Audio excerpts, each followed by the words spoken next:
आइए बच्चों, आज कक्षा 10वीं विज्ञान में हम सक्रियता श्रेणी की विशेषताएं के बारे में चर्चा करेंगे। बच्चों देखिए, ठीक इसके पहले वाले वीडियो के लेक्चर में हमने सक्रियता श्रेणी के बारे में बात की थी। आज बच्चों जो सक्रियता श्रेणी होती है उसकी विशेषता के बारे में हम जानकारी प्राप्त करेंगे। देखिए बच्चों, पहली विशेषता है सक्रियता श्रेणी की। जब आप सक्रियता श्रेणी पर ध्यान देंगे वहाँ आप देंगे इनकी क्या क्या विशेषता पाएंगे। कहा जा रहा है पोटेशियम से मरकरी तक, यानी कि जब सक्रियता श्रेणी देखेंगे ऊपर से नीचे की तरफ बच्चों, सबसे पहले आपका पोटेशियम था, फिर उसके बाद नीचे और धातुएं रखी गई हैं सक्रियता के हिसाब से। तो जब उस सक्रियता के हिसाब से ऊपर से नीचे आएंगे कहाँ तक, मरकरी तक। कि धातुएं ऑक्सीजन से सीधे संयोग करके ऑक्साइड बनाती हैं। यानी कि बच्चों पोटेशियम से मरकरी तक ये ऑक्सीजन से संयोग करके उस धातु का, यानी कि अपने धातु का ऑक्साइड बनाती हैं। यानी कि जो भी धातु ऑक्सीजन से संयोग करेगा पोटेशियम से मरकरी तक, उस धातु का ऑक्साइड बने। सीधे संयोग का मतलब बच्चों ये है कि इन धातु और ऑक्सीजन के बीच और किसी कंडीशन की जरूरत नहीं है। यानी कि जैसे ही इन धातुओं के संपर्क में ऑक्सीजन आएगा तो क्या है, संयोग करके उस धातु का ऑक्साइड बना लेगा। कहने का मतलब है कि सामान्य परिस्थिति में भी इन धातुओं से ऑक्सीजन संयोग करके उस धातु का ऑक्साइड बना लेगा। यानी कि ना तो वहाँ टेम्परेचर की जरूरत है बढ़ाने घटाने की, और ना ही किसी उत्प्रेरक की जरूरत है, ना ही दाब बदलने की जरूरत है।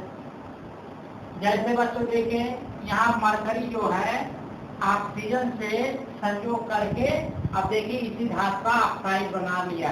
ये आपका मरकरी है और फिर क्या है, ऑक्सीजन। ये आपस में संयोग करके बना लिए मर्क्यूरिक ऑक्साइड। आगे बच्चों कहा जा रहा है श्रेणी में सबसे नीचे रखी गई धातुएं। देखे ये बच्चों, इसके पहले वाले वीडियो के लेक्चर में जब हमने सक्रियता श्रेणी की चर्चा की थी तो सबसे नीचे आपका सिल्वर, गोल्ड और प्लेटिनम, ऐसे करके सबसे नीचे था सिल्वर था, उसके बाद गोल्ड था, फिर क्या था, प्लेटिनम। ये जो सक्रियता श्रेणी में बच्चों हैं सिल्वर, गोल्ड और प्लेटिनम ऑक्सीजन से संयोग नहीं करते। कहने का मतलब बच्चों, और हमने बताया था कि ऊपर से नीचे क्या है, सक्रियता घटती जाती है। यानी कि इनकी सक्रियता इतनी कम हो गई कि बच्चों वो ऑक्सीजन से संयोग नहीं कर सकते हैं। ये समान परिस्थितियों में ऑक्सीजन से संयोग नहीं करेंगे। और दूसरी विशेषता बच्चों ये है कि श्रेणी में sodium, potassium, barium, strontium, calcium आज प्रबल धन विद्युतीय धातुएं, ये बच्चों देखिए सक्रियता श्रेणी में ऊपर है। इसीलिए कहा जा रहा है कि प्रबल धन विद्युतीय धातुएं, तो ऊपर ही प्रबल है बच्चों, नीचे क्योंकि धातुएं क्या है, निर्बल होती जाती। ठंडे जल से क्रिया करके हाइड्रोजन गैस मुक्त करते हैं। कहने का मतलब बच्चों, ये जो सक्रियता श्रेणी में प्रबल धन विद्युत धातुएं हैं, ये ठंडे जल से अक्रिया करके हाइड्रोजन गैस मुक्त करेंगे। जैसे बच्चों सोडियम, ये देखिए जल है, ये ठंडा जल है, यहाँ भी सकते हैं ठंडा जल, ये ठंडा जल है। तो बच्चों ये ठंडे जल से ये जब क्रिया करेगा तो हाइड्रोजन गैस मुक्त होगी और साथ में सोडियम हाइड्रोक्साइड का निर्माण होगा। अगर बच्चों वही प्रबल धन धातुएं नहीं है कि उनके पास इतनी क्षमता नहीं है कि ठंडे जल से क्रिया कर जाए, तो अगर सक्रियता उनकी कम है तो हमको वहाँ वाष्प लेने की जरूरत होगी। देखिए बच्चों, जब कम सक्रिय धातुएं होंगी तो वाष्प से अक्रिया करके हाइड्रोजन गैस का निर्माण करेगी। आगे देखिए बच्चों, कहा जा रहा है कम धन विद्युत धातुएं वाष्प से अक्रिया करके हाइड्रोजन गैस मुक्त करते हैं, जो अभी हमने बताया है। यानी कि जब कम धन विद्युत धातुएं होंगी वे वाष्प से अक्रिया करके हाइड्रोजन गैस का निर्माण करेंगे। जैसे देखिए बच्चों आयरन है, ये प्रबल धन विद्युतीय धातु नहीं है, तो अगर ये निर्बल है, कम धन विद्युतीय है, तो ये वाष्प से अक्रिया करेगा। बच्चों देखिए जो वाष्प है उसका भी अब सूत्र वही होगा जो जल का है, H2O। तो यहाँ देखिए बनेगा आपका फेरस फेरिक ऑक्साइड और हाइड्रोजन गैस मुक्त होगा। तो देखिए बच्चों, ये देखिए फेरस फेरिक ऑक्साइड Fe3O4 कैसे बनता है। ये फेरस ऑक्साइड और फेरिक ऑक्साइड की सहायता से बनता है, इसलिए इसको बोलते हैं फेरस फेरिक ऑक्साइड। आप जानते हैं बच्चों, फेरस ऑक्साइड है Fe2O और फेरिक ऑक्साइड बच्चों है F2O3। ये जब आपस में इनको मिलाएंगे तो बच्चों बन जाएगा Fe3O4। ये फेरस ऑक्साइड है, ये फेरिक ऑक्साइड, इसलिए पूरा बन जाएगा फेरस फेरिक ऑक्साइड। हाँ बच्चों, एक चीज हमने बताया कि वाष्प का जो सूत्र होगा यही हो। बच्चों जानते हैं कि पदार्थ की 3 अवस्थाएं होती है, ठोस, द्रव और गैस। बस बच्चों देखिए, जब हमारा क्या होता है, द्रव होता है। जब ये वाष्प कंडीशन में आएगा तो बच्चों यही है कि इनके जो जब की कंडीशन में आएगा पास ये दूर दूर हो जाएंगे, लेकिन अणुसूत्र तो हमारा वही रहेगा, H2O ही रहेगा। बस क्या इनकी सिचुएशन बदल जाएगी अणुओं की, यानी कि स्थिति जो पहले नजदीक थी, नजदीक इनके अणु थे, अब क्या हो जाएंगे, थोड़ा दूर दूर हो जाएंगे। बस जैसे आप जान लीजिए कि मान लीजिए H2O ये जल की कंडीशन में है, जब जल की कंडीशन में मान लीजिए इनके अणु इतने पास पास हैं, और जब बच्चों हम गर्म करेंगे तो ये थोड़ा दूर हो जाएगा, यानी कि और दूर हो जाएगा। मान लीजिए इस कंडीशन में पहुंचने के बाद ये क्या है, वाष्प की कंडीशन में आता है।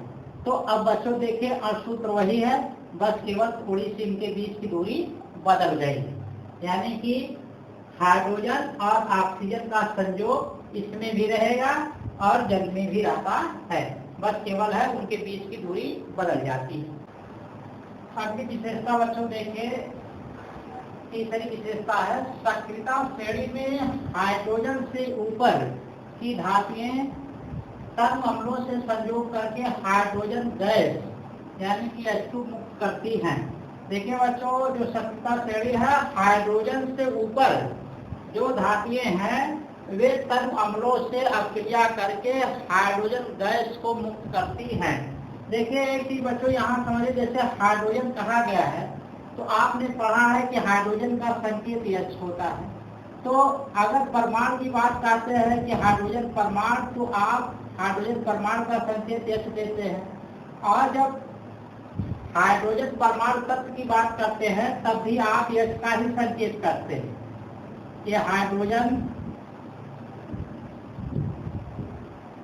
तत्व का संकेत है, ये हाइड्रोजन परमाणु का संकेत है।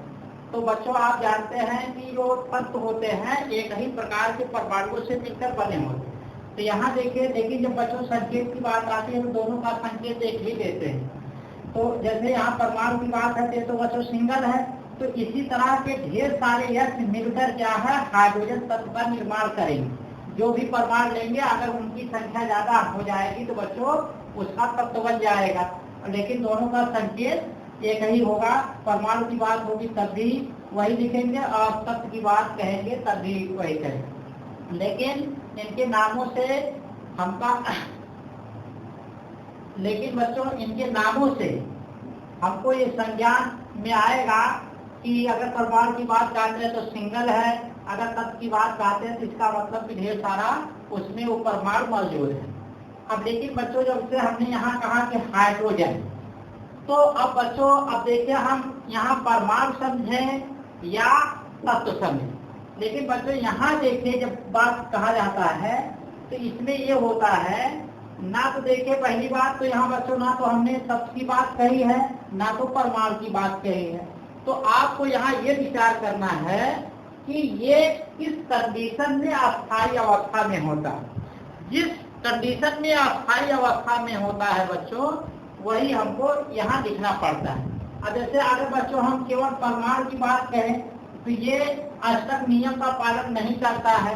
जब आप निष्क्रिय गैस के बारे में बच्चों पढ़ेंगे तो किस कंडीशन में वो अस्थायी होती है, उसी कंडीशन में ये क्या है, अस्थायी होंगे। तो अब यश जो है परमाणु के रूप में अस्थायी कंडीशन में नहीं होता है, ये जब अणु के रूप में आ जाता है यानी कि दो हाइड्रोजन के परमाणु मिलकर जब H2 अणु का निर्माण करते हैं, इस कंडीशन में क्या होता है, अस्थाई होता है।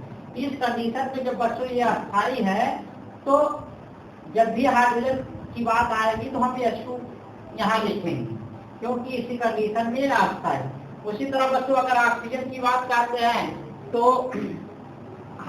ऑक्सीजन, उसी तरह बच्चों जब हम ऑक्सीजन की बात करते हैं तो ऑक्सीजन परमाणु का संकेत होता है, ऑक्सीजन तत्व का संकेत होता है। लेकिन ऑक्सीजन की बात कहेंगे तो ऑक्सीजन किस कंडीशन में अस्थाई अवस्था में होता है, तो ऑक्सीजन बच्चों देखिए अणु के रूप में जब आता है तब वो अस्थाई अवस्था में होता है। और ऑक्सीजन अणु बनने के लिए बच्चों ऑक्सीजन के दो परमाणु की जरूरत होती है। तो जब बच्चों ऑक्सीजन के दो परमाणु मिलेंगे तब ऑक्सीजन अणु बनेगा और इसी कंडीशन में यह अस्थाई होता है, इसलिए हम यहाँ O2 लिखेंगे।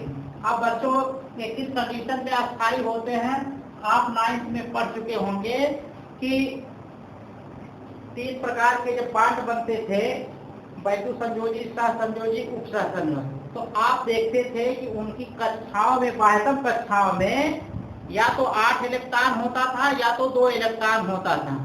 यानी कि ये अक्रिय गैसों जैसी संरचना प्राप्त करते थे अपनी बाह्यतम कक्षा में। तो बच्चों जो अक्रिय गैसें होती है उनकी बाह्यतम कक्षा में 8 इलेक्ट्रॉन होता है या तो 2 इलेक्ट्रॉन होता है। हीलियम की बाह्यतम कक्षा में 2 इलेक्ट्रॉन होता है। बाकी जो बच्चों निष्क्रिय गैसें होती है उनकी बाह्यतम कक्षा में 8 इलेक्ट्रॉन होता है। जैसे बच्चों अगर हम ऑक्सीजन की बात करते हैं तो ऑक्सीजन का परमाणु क्रमांक कितना होता है, 8 होता है। इसका इलेक्ट्रॉनिक विन्यास करेंगे 2 6 होगा। तो बाह्यतम कक्षा में 6 इलेक्ट्रॉन है, इसलिए ऑक्सीजन परमाणु अस्थायी अवस्था में नहीं। तो ये प्रयास करेगा बच्चों कि हमारी बाह्यतम कक्षा में 8 इलेक्ट्रॉन हो। तो अब बच्चों देखिए हम ऑक्सीजन की बात कर रहे हैं, तो ऑक्सीजन की बाह्यतम कक्षा में अगर एक ऑक्सीजन परमाणु का ऊर्जा स्तर बनाए तो पहला मान लीजिए ऊर्जा स्तर है, तो इसमें 2 इलेक्ट्रॉन होगा और इसमें कितना इलेक्ट्रॉन होता है, 6 होता है बाह्यतम कक्षा में। तो 2 2 4 2 6 हो। अब बच्चों जब अगला ऑक्सीजन परमाणु आएगा, इनसे जुड़ेगा, तो इसमें 2 हो गया और इसमें 6 हो जाएगा ये। अब बच्चों जब ये जुड़ेंगे तो यहाँ देखिए इनकी बाह्यतम कक्षा में 8 इलेक्ट्रॉन होने के लिए 2 इलेक्ट्रॉनों का ये आपस में सहसंयोजी बांड बनाएंगे। 2 इलेक्ट्रॉन इस परमाणु को ये देगा, 2 इलेक्ट्रॉन ये देगा। तो अब देखिए इनकी बाह्यतम कक्षा में बच्चों कितना, 2 इलेक्ट्रॉन इसमें हो गया, तो 4 इलेक्ट्रॉन अभी बाकी है 6 इलेक्ट्रॉन होने के लिए। तो अब देखिए इसकी बाह्यतम कक्षा में 6 इलेक्ट्रॉन हो गया। उसी तरह बच्चों यहाँ देखिए इसकी बाह्यतम कक्षा में 6 इलेक्ट्रॉन होने के लिए 4 इलेक्ट्रॉन इसमें रखा।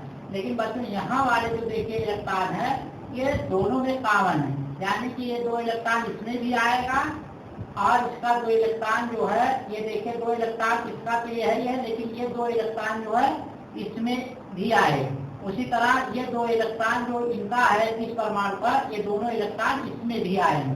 तो अब देखिए इस कंडीशन में इनकी बाह्यतम कक्षा में 8 इलेक्ट्रॉन बन रहा है, इनकी बाह्यतम कक्षा में भी 8 इलेक्ट्रॉन बन रहा है। ये देखिए बच्चों इस कंडीशन में अक्रिय जैसी गैस की संरचना प्राप्त कर ले रहे हैं, इसलिए ये क्या हो गए, अस्थायी हो। तो अस्थायी होने के लिए बच्चों ऑक्सीजन के 2 परमाणुओं की जरूरत पड़ी, ये बन गया हमारा कोड। इसी तरह बच्चों आप समझ सकते हैं कि जिस कंडीशन में वो अस्थायी होंगे उसी कंडीशन में इनको हम लिखते हैं। यहाँ देखिए बच्चों जिंक तब हमने से अक्रिया करके जिंक क्लोराइड और हाइड्रोजन गैस मुक्त करेगा। आगे देखिए अगली विशेषता है मरकरी एवं मरकरी से नीचे, यानी कि इसमें बच्चों मरकरी भी सम्मिलित है। तो मरकरी और मरकरी से नीचे स्थित धातुओं के ऑक्साइड, यानी कि बच्चों मरकरी लेंगे और मरकरी से नीचे जितनी धातुएं हैं उनके ऑक्साइड अगर ले और उनको गर्म कर दे तो वो कह रहे हैं कि अपघटित होकर, यानी कि टूट कर, अपघटित होने का मतलब टूट कर ऑक्सीजन O2 देते हैं। जैसे बच्चों ये देखिए हमने मरकरी लिया और उसका ऑक्साइड लिया, उस मरकरी का ऑक्साइड है, जो धातु लिया हमने मरकरी लिया और जब उनका ऑक्साइड लेंगे बच्चों क्या हो जाएगा, मरक्यूरी का ऑक्साइड यहाँ बन गया। टीएम मर्क्यूरी का ऑक्साइड, और जब गर्म करेंगे तो ये देखिए ऑक्सीजन गैस मूव करेगा और मर्क्यूरी धातु अलग हो जाएगा। और पांचवा विशेषता है बच्चों, सक्रियता श्रेणी में प्रत्येक धातु, सक्रियता श्रेणी में प्रत्येक धातु यानी कि सारे धातुओं के लिए ये नियम लागू होगा। प्रत्येक धातु अपने से नीचे स्थित धातुओं को उनके लवणों के जलीय विलयन से विस्थापित कर देते हैं। तो देखिए बच्चों, ये कह रहे हैं कि अपने से नीचे धातुओं के लवण के जलीय विलयन को उनसे जो ऊपर धातुएं हैं उस विलयन से उस धातु को क्या कर देंगे, विस्थापित कर देंगे, यानी कि उनको हटाकर उनकी जगह पर वो धातु आ जाएंगे जो उनसे ऊपर है। और बच्चों, अगर नीचे की धातुएं हैं, ऊपर की धातुओं के लवण का जलीय विलयन है, तब उस कंडीशन में वो धातु उस धातु के लवण के जलीय विलयन को नहीं विस्थापित कर पाएगा, केवल ऊपर की धातु में नीचे वाली धातुओं के लवण के जलीय विलयन को विस्थापित कर पाएंगे। ठीक है बच्चों, अगले लेक्चर को हम अगले वीडियो में चर्चा करेंगे।